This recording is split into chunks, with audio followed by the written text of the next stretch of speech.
Everyone, आप सभी का अनुभव टेक के एक नए वीडियो सेशन में आपका बहुत बहुत स्वागत है। देखिए, बेसिक्स ऑफ सिविल इंजीनियरिंग का आज सेकेंड टॉपिक होने वाला है ब्रिक्स के बारे में, अर्थात ईंटों के बारे में फुल एक्सप्लेनेशन करने वाला हूँ। ईंटें क्या होती हैं, इसके क्या क्या गुण होते हैं, इसका मैन्युफैक्चरिंग कैसे किया जाता है, इसके कहाँ कहाँ उपयोग है, इसके एडवांटेज क्या है, इसके डिसएडवांटेज क्या है, पूरी जानकारी डिटेल में देने वाला हूँ। तो चलिए वीडियो में अंत तक बने रहिए, जुड़े रहिए हमसे। तो देखिए, ब्रिक्स क्या है। ब्रिक्स का मतलब होता है ईंटें, अर्थात ईंट। देखिए, ब्रिक्स इज ए आर्टिफिशियल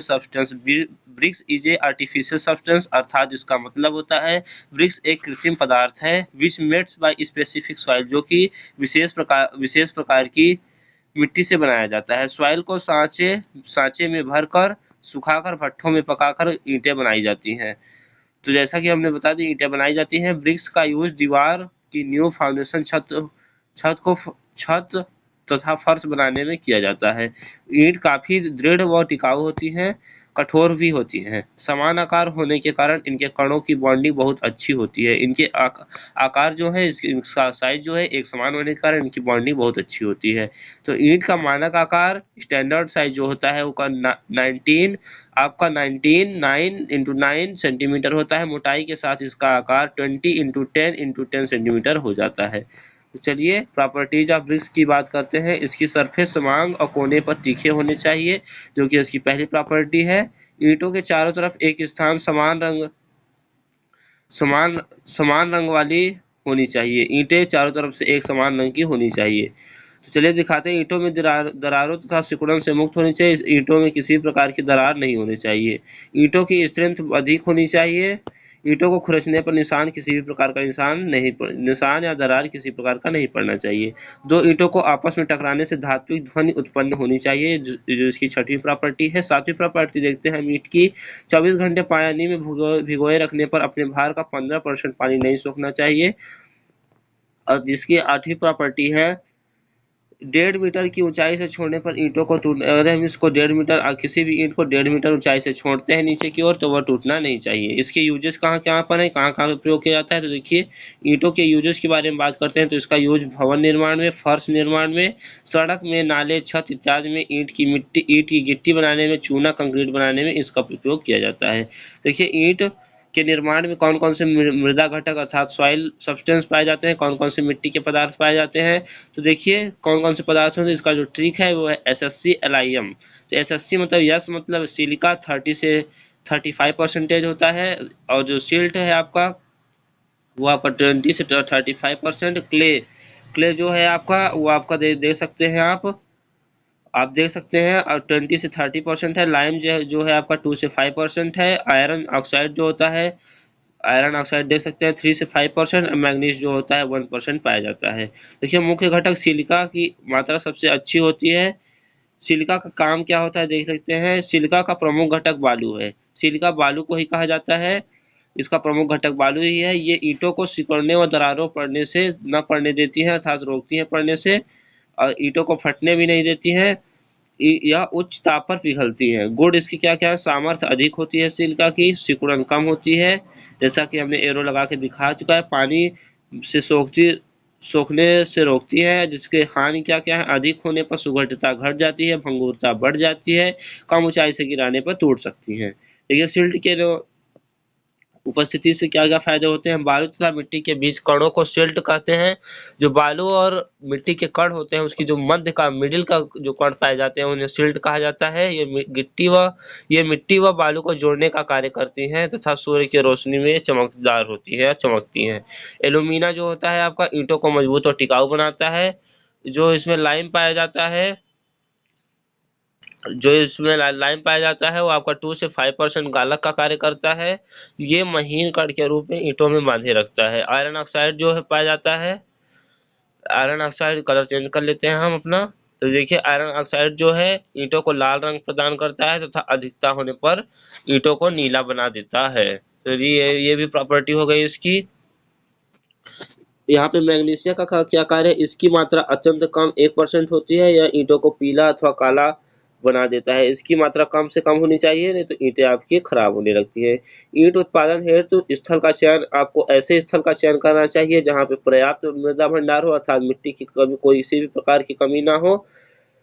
आबादी से दूर, जहाँ पे आबादी क्षेत्र कम हो, न के बराबर हो, वहाँ पे हम भट्ठे, ईंट के भट्ठे लगाकर इन ईंटों की मैन्युफैक्चरिंग कर सकते हैं। सस्ते श्रमिक की उपलब्धता होनी चाहिए, ऐसे जगहों पे हम लगाते हैं। सस्ती भूमि, वहाँ पे जो किराया हो वहाँ का सस्ता होना चाहिए।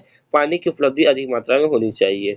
टाइप्स ऑफ ब्रिक्स, देखिए कई प्रकार की ईंटें, 4 से 5 प्रकार की ईंटें पाई जाती हैं। कच्ची भी ईंटें होती हैं, एक पक्की ईंटें होते हैं। तो ये कच्ची ईंट, ये ईंट को आयताकार आकार देने के पश्चात सूर्य की रोशनी में सुखाई गई ईंटों को कच्ची ईंट कहते हैं, अर्थात जब भट्ठों में पकाया नहीं जाता है जैसे इन प्रकार की ईंटों को, तो उन्हें कच्ची ईंटें कहा जाता है। ऐसी ईंटें जिन्हें आयताकार आकार देने के बाद भट्ठों में पकाया जाता है उन्हें पक्की ईंट अर्थात पक्के ईंट बोला जाता है। ये 35 से 350 किग्रा पर सेंटीमीटर स्क्वायर इनका सामर्थ्य होता है। देखिए ईंटों के मुख्यतः प्रकार देखें तो ईंटें मुख्य प्रकार से फर्स्ट क्लास की ब्रिक होती है, सेकेंड क्लास की ब्रिक होती है, थर्ड क्लास की और फोर्थ क्लास की। अब इनके प्रॉपर्टी के बारे में जानते हैं, इनके क्या क्या गुण होते हैं। देखिए फर्स्ट क्लास की जो ब्रिक होती है आपकी ठोस, अच्छी पकी हुई, मानक आकार की होती है, स्टैंडर्ड साइज की होती है। इसका वाटर एब्जॉर्बेशन जो होता है वो 12 से 15% एब्जॉर्बेशन होता है। धात्विक ध्वनि उत्पन्न करती है। वेट इनका 2.7 kg से 3 kg तक होता है। नो क्रैक्स एनीवेयर, मतलब कहीं पर इसमें क्रैक निशान, टूटे हुए का निशान नहीं, क्रैकिंग नहीं होती है अर्थात टूटे हुए नहीं होते हैं।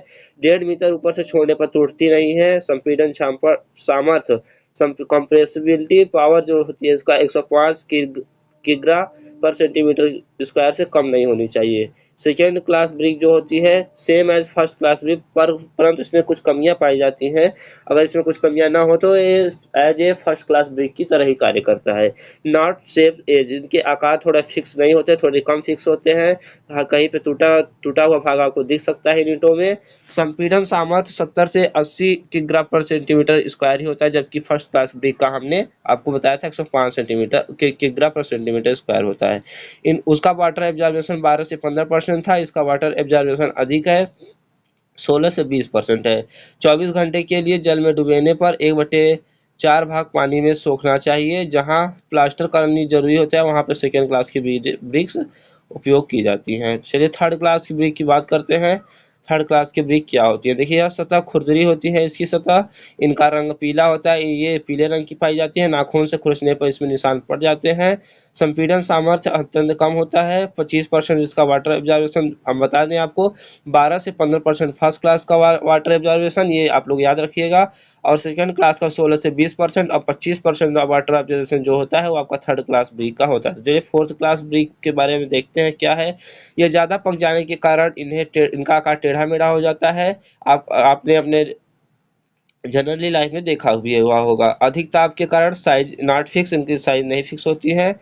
ब्लैक ब्लू कलर होकर काले नीले रंग में भी पड़ जाते हैं। ये वेरी हार्ड, बहुत कठोर होती है, वाटर एब्जॉर्बेशन करती ही नहीं है, इनमें वाटर एब्जॉर्बेशन होता ही नहीं है। टेस्ट ऑफ ब्रिक्स मतलब का ईंटों का परीक्षण जब किया जाता है, जांच की जाती है, तो उसकी कौन कौन सी जांच की जाती है। वाटर एब्जॉर्बेशन 15% से अधिक नहीं होना चाहिए। एब्जॉर्बेशन एफिशिएंसी निकालने के लिए फार्मूला होता है W2 - W1 अपान W इंटू 100। देखिए क्रशिंग टेस्ट कैसे किया जाता है। सामान्यतः ईंट 35 किग्रा पर सेंटीमीटर स्क्वायर तथा उच्च श्रेणी की ईंटों की क्रशिंग स्ट्रेंथ 70 से 100 किग्रा पर सेंटीमीटर स्क्वायर होता है। स्ट्रक्चर टेस्ट देखते हैं।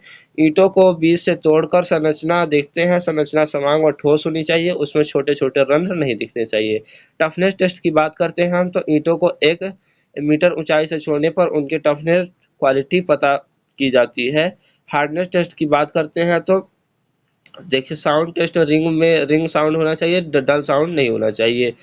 देखिए मैन्युफैक्चरिंग ऑफ ब्रिक जो कि आपका लास्ट टॉपिक है, अब हम इसको मैन्युफैक्चर कैसे करेंगे। मिट्टी को तैयार करना पहला स्टेप होता है।